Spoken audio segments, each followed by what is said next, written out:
I chose Italo Calvino's novel Invisible Cities for my influence because I first read him when I was working in a bookstore here in San Francisco, and I was shelving a lot of books. And the title, If on a Winter's Night, a Traveler, caught my eye. And I was like, that is the weirdest title ever. Because it was so intriguing. It was like this fragment that like just invited you couldn't not open the book and read it because the title had to be finished somehow. And so I opened the book and I read these lines. You are about to begin reading Italo Calvino's new novel, If on a Winter's Night, a Traveler. Relax, concentrate, dispel every other thought, let the world around you fade. And I just felt like, I just sort of felt relaxed. I was sort of like, he gave me permission to relax and to settle in and be swept away. And for a Chinese girl from a small town in Southern California, you know, who grew up with a very stoic Asian family, to be given permission to do anything was like very amazing. And so, you know, I was so uptight that just the idea that I could relax, and the author was telling me to relax, I was just like, okay, this is my guy.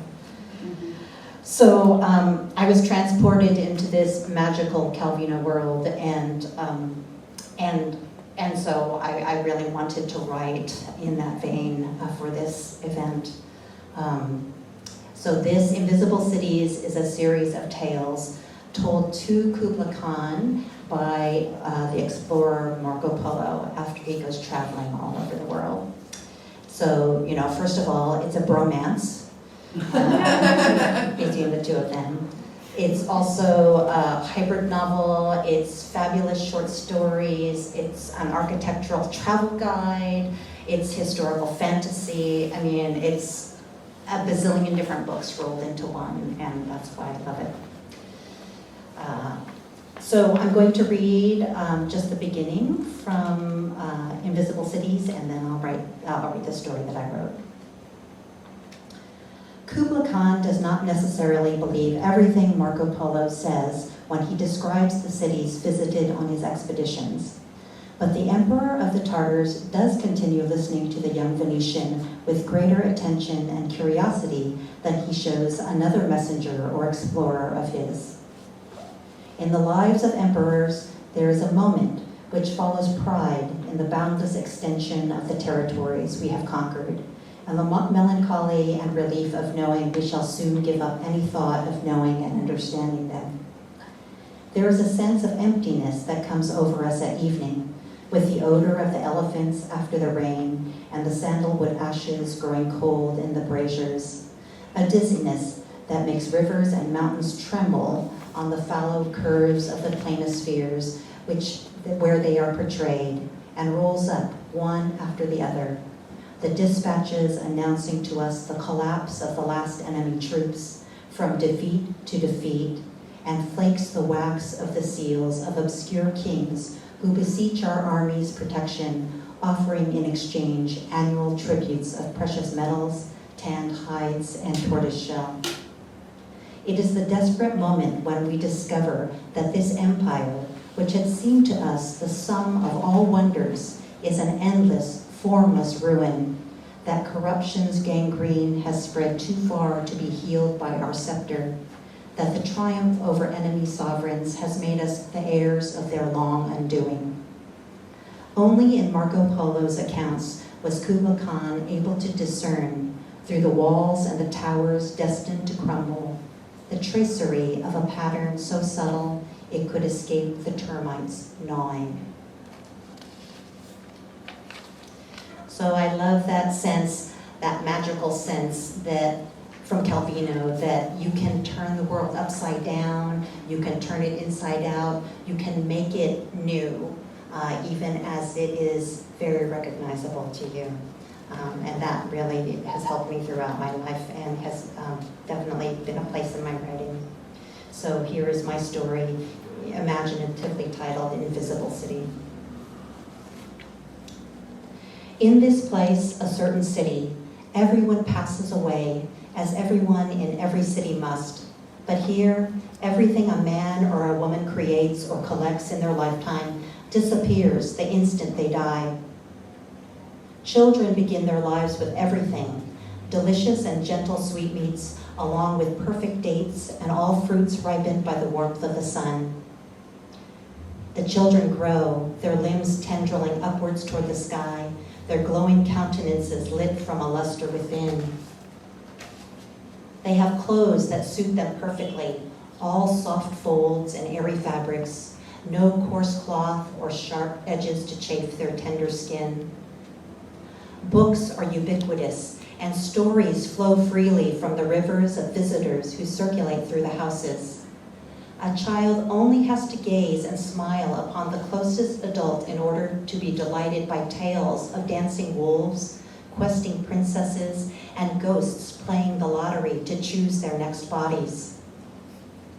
Games of chase and merriment are commonplace, and it is not unusual to see a group of adults and children playing together, laughing and teasing one another. Red Rover, send Daniel right over, they sing as a child dashes from one line of friends to the next. But when they reach the age of 24, children leave their charmed homes and begin their lives again, as if they had come newly into the world. Reborn, they must build their own lives, choose what they want to do with their time, where they want to go, and who they want to be with as they fashion themselves afresh. They raise themselves again on the foundation of their childhoods, linking the stories they were told to the lives they are living. Each one must find in themselves the lost child, the brave hunter, the wicked wizard, the resourceful heroine, the greedy miser, the wise witch, the court jester, and the longing lover. They must find in themselves every character of every tale ever told. But like an iridescent slick of rain on the sidewalk, all their silks, cottons, and denims dissolve when they die. Paintings of oil and acrylic, carved wooden tables, brocaded chairs, lacquered boxes, gilded finials, and blown glass figurines, they all vanish. Money of any sort, paper and coin, stock and certificate, they all evaporate the moment a person's last exhalation disperses into the sky. Like the breath, one's worldly possessions become vapor. The family and friends remain, of course, though with only the remembrances of their loved ones to keep them company.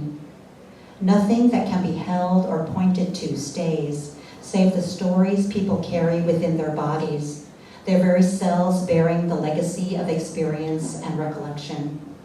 No sparkly trinkets from long dead aunts, no keepsakes or letters, no pocket watches from great-grandfathers, no landed estates or buildings with plaques are passed down, no livestock, no crops, no ships, no deeds, no machinery to be fought or bickered over.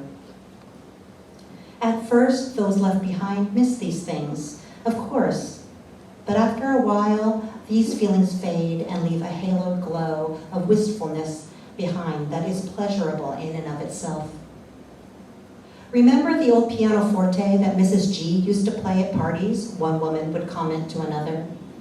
Oh yes, all the while drinking sherry from that beautiful cut crystal goblet, another would reply, both of them dabbing at their eyes and smiling.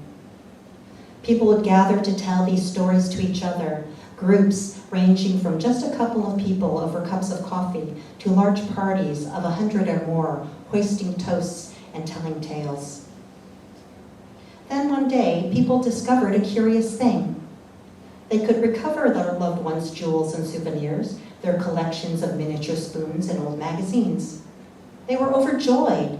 They could fondle and gaze. They could hoard and covet. After the initial surprise, the rapture of return, the constant accumulation proved to be untenable, no matter how diligently people applied themselves to the accrual of treasures and doohickeys. People found that they were suffocated by the weight of so many whatsits and thingamajigs, which began to interfere with the glowing images left on the inside of their eyelids. They had gotten so used to living and remembering that the things themselves ceased to hold on to their imaginations.